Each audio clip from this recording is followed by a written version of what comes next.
everyone, and welcome to Trail Grazers, where we talk about good food to eat on the trail. And today we're doing more preparation in advance of going on our trail trips later this season, and we're going to break a whole lot of eggs today. I have already done one video in our other channel on how to freeze dry and dehydrate eggs, but I'm going to do just a freeze-dried eggs today because from my experience that is the best way how to do it. I did these two this morning, took them out of the freeze dryer, and this was 2 trays worth and the other one is 2 trays worth. And so the reason that I love these eggs so much is because they are so convenient to take on the trail. Don't need to worry about breakage, don't need to worry about refrigeration, and I use powdered eggs in a lot of different ways on the trail, and I'll be showing you some of those ways coming up. But they make wonderful scrambled eggs and as ingredients for all kinds of baked goods, from pancakes and waffles to all kinds of other things that we do on the trail. Sometimes I actually mix the powder into an actual mix that I'm doing ahead of time, and then all I do is just add water to that mix and make whatever it is. So we'll be going into that in a little bit more detail, but I thought you might enjoy seeing how I get set up and I'm ready to take these out to the freeze dryer. So here we go. I do 18 eggs per tray, and that fills it up almost to the top. So I will break 18 eggs right here in my blender, and you don't need to watch me do 18 eggs. So we're going to break away here in just a second, and we will come back when I've got all 18 in here, and I'll show you the next step. So that's 3, 17, and 18.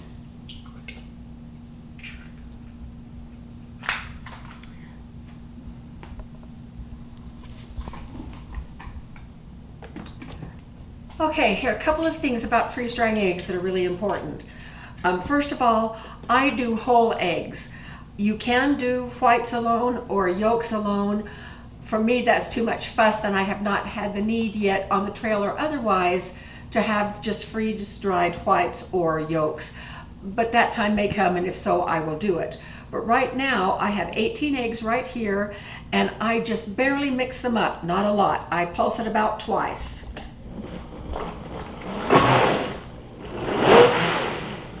And that's it. Now, the next part is to pour them in the trays. Now, we have 2 choices. We can either pour them in the trays right here, and I can walk the tray out and put it in our regular freezer. No, that will not work too well because I would spill plenty. But what happens now is that we will take these trays out. Right here I have 4 trays, and we will put them in the freezer, and I will take this out and pour it in the first tray, and then I'll put the second tray like this and do the second batch and pour it here until we have built a little structure just like that. And that helps save our freezer room, and we will freeze these overnight, and then in the morning when we are ready to put these in the freeze dryer, we will invite you to come out to the Kelvin lab. Kelvin is the name of our freeze dryer, and I'll show you what we do out there. We would take you out to the regular freezer, but we don't have lighting out there and it's quite dark, and videos don't show up. So I've just explained what we do. We're going to follow through with this, and we'll see you in the morning in the Kelvin lab when we're ready to put them in Kelvin. So see you then. Good morning. We're out in the Kelvin lab ready to put our eggs in the freeze dryer. Take a look at our freeze dryer. The screen is now green. We received a notification that Harvest Right has put out a new software upgrade, and so we downloaded it last night and stuck our thumb drive right in this little place right here, and it has an upgraded software, an upgraded system now, so we're pretty excited. One of the new things is it has a special candy setting. Not that we do too much candy, but a lot of people do, so they're thrilled. So here are our eggs right out of the regular freezer. They have been frozen overnight. They're as hard as can be. And so we're going to put them right in. And here is the insulating cushion closing the door. And the screen tells us everything that we need to do. So we're going to hit start. Oh my goodness. This is new. Oil-free pump, that's us. Save. Oh, cooling vacuum chamber, wait 15 minutes before loading trays. This is new. It's not going to hurt a thing. So those eggs won't thaw in 15 minutes. They're going to be fine. So we're just going to leave it like it is, and we'll be back in 15 minutes and I'll show you what the next step is. So this is the screen that I now recognize. It is down to 23 degrees Fahrenheit. It's been running for 19 minutes.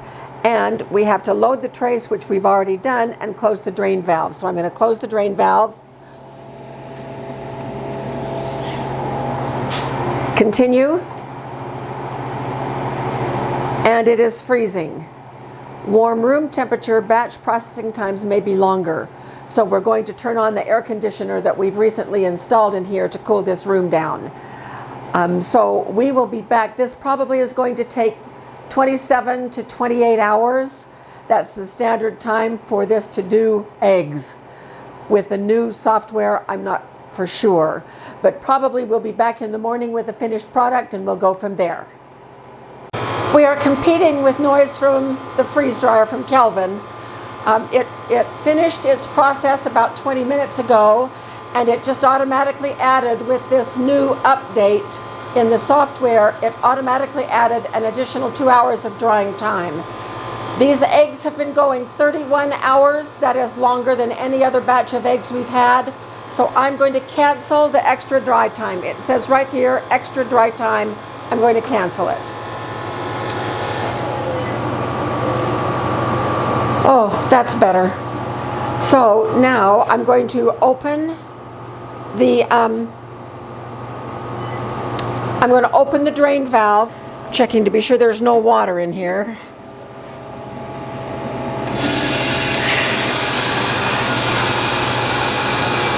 We still have the option to add more dry time if we need to after we check the eggs.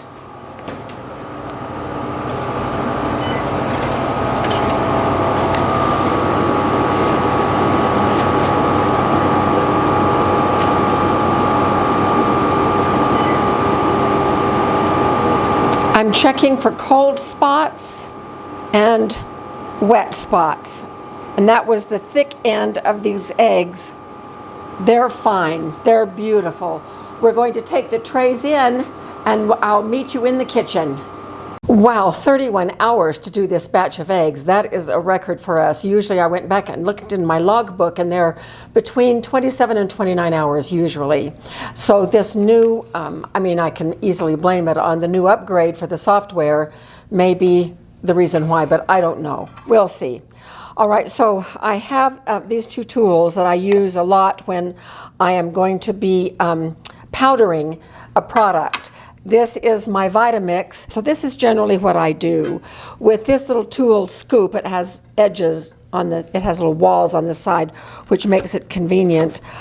I just pre-break it when it's dry like this into little squares. And then I scoop up the squares.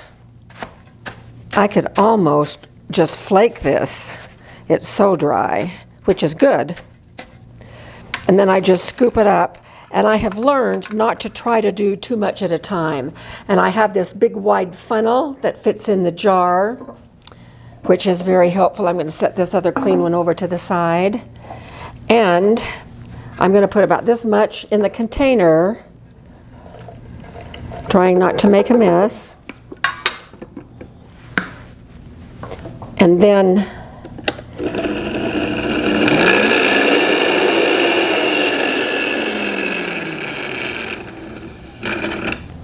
it's very fast. Because I use such a little amount, if I use too much more than this, it doesn't go anywhere, so I've learned. And so then I just pour it in our 2-quart jars, which are the jars that we bank in. Now, I'm not going to keep you here while I do the whole thing. We'll do it off camera. But I do want to tell you just a bit about these eggs. These eggs, even though they are powdered and they've been through a freeze-drying process, they are still raw. And they act like raw eggs, and we can reconstitute some, and I will show you. That is why they are so fantastic to take with us on the trail. So after I have done all of this and have all of the powder in 2 jars like this, we're going to come back and I'm going to show you one way that I use the powder. I know that people are going to be interested to know if you can dry eggs like this using a dehydrator. And the answer is yes, you can, but here's a huge caveat.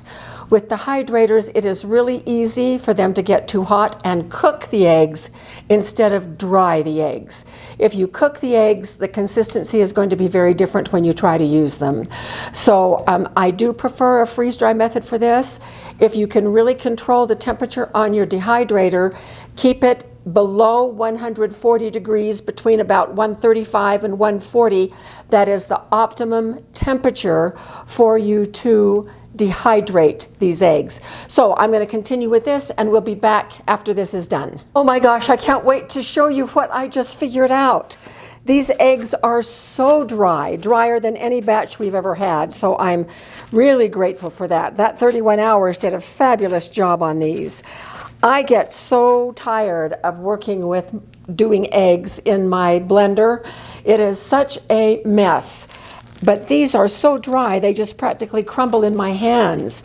And so I just decided to try a little experiment, and I can do so many more at one batch. That is even too many for me to do in my blender, but notice that I'm just putting 3 or 4 of those right in this plastic bag. And then, watch this. So here they are, and now I'm just going to squish them. I tried a rolling pin. It doesn't work as well as my hands.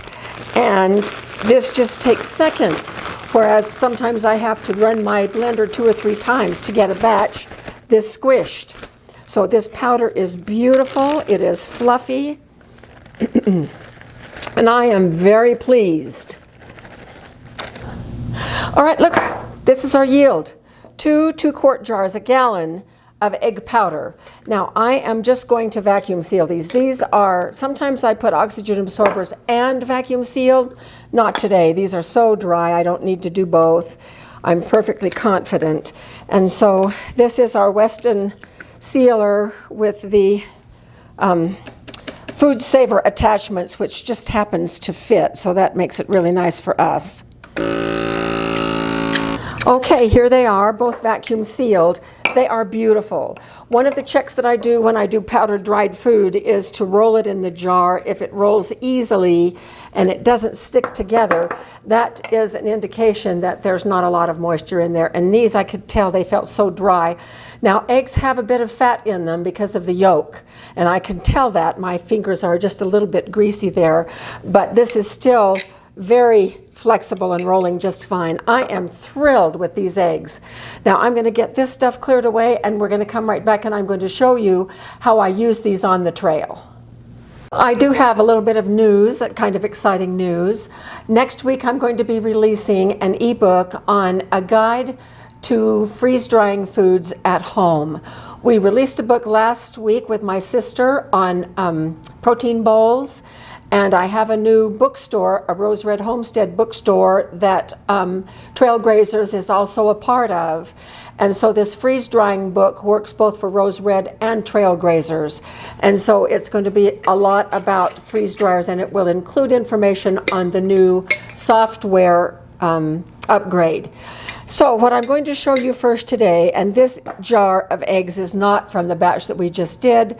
These are from October 3rd of 21. I want to show you, if you have not seen this in one of my previous videos, how easy it is to reconstitute eggs. So it takes about 2 tablespoons, and a lot of times I'll do a little bit heaping of egg powder, and then the same amount of water. And people all over the internet argue with me on this, and my answer is do it however you want. This is the same percentages that the people who do commercial egg powder do. And so this is, it reconstitutes just right away. And it is, I mean, it's just like raw eggs. It's slimy. And you could thin that down with a little more water if you wanted it, depending on what you wanted to use it for. And this is great for scrambled eggs just the way it is, or adding any kind of ingredients to it to make an omelet, anything like that. And so because egg powder is so versatile and so wonderful, this is my pantry box that we take on the trail with us, and I have quite a bit of egg powder in this little container that I take with us. Plus, I use egg powder in a lot of the mixes that I put together in advance of going on the trail. And that is what I'm going to show you right now. Okay, in addition to scrambled eggs or whatever we can do with just regular eggs, I make mixes that I take with me into into the field. Those are my days when I used to take science students, into the field to study science when we are on the trail. It's so very convenient to have things pre-mixed. And so I'm going to just show you one of those mixes. This exact recipe will be in an upcoming book out in a couple of months. I'm going to go ahead and give it to you verbally, so if you want it, you can certainly write it down. And I've worked long and hard. This is an original recipe, and it is scones using ingredients from our food storage. So it's perfect for camping and being on the trail because we have everything on our shelves. So I'm mixing the dry ingredients together, and that includes 1 1/4 cups of flour, a 1/2 cup of sugar, 1/2 teaspoon of salt, and 2 1/2 teaspoons of baking powder. Then I also put in 2 tablespoons of buttermilk powder. I just put the powder in there.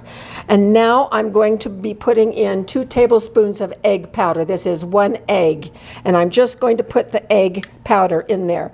Someone asked on the questions the other day, so how do you use powdered eggs in your cooking? Do you put them in dry, or do you mix them up and put them in wet? And the answer to that question is you can use it either way.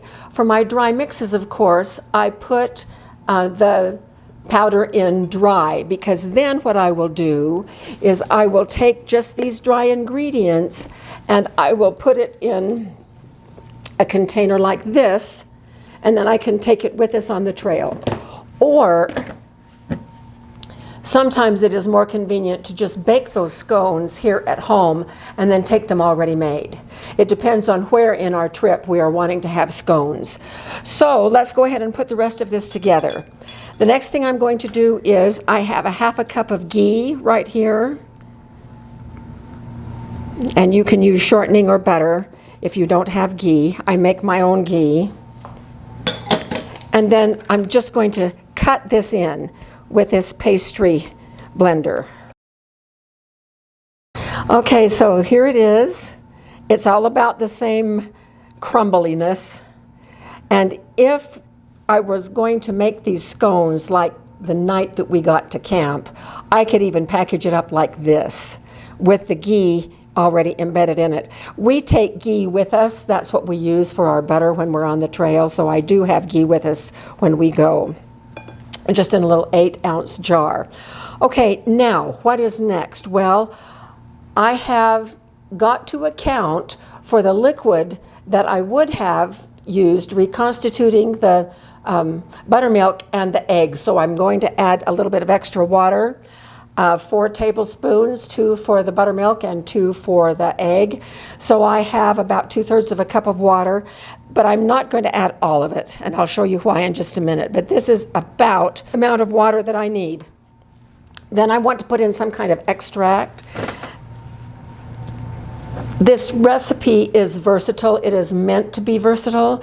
It is meant to use whatever you might happen to have on hand to flavor your scones.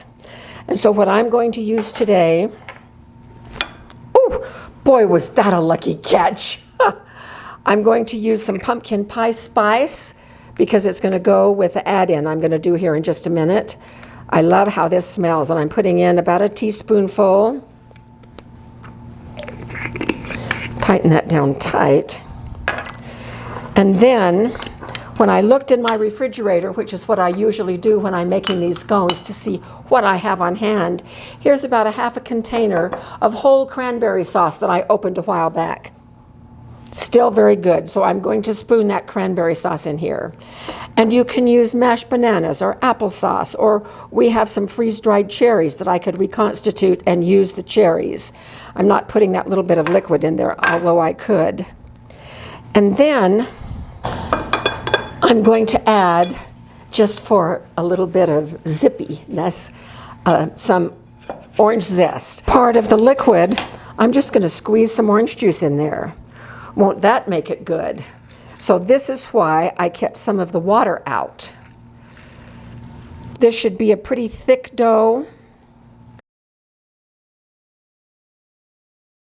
You just need to get it to the right consistency, and we're about there. In fact, I think mustard or anything like that? I think we'll skip the mustard today, honey. Mayonnaise? No. Oh, this is perfect, perfect, perfect. So it's a little stiffer than cake dough, a little runnier than bread dough, if that is helping. And then, do you love this pan? I just love this pan. I make scones in that all the time. Oh, I should put that in our Amazon store. Maybe I did, I can't remember, I'll check. And so then, I just squish it down in these 16 different places.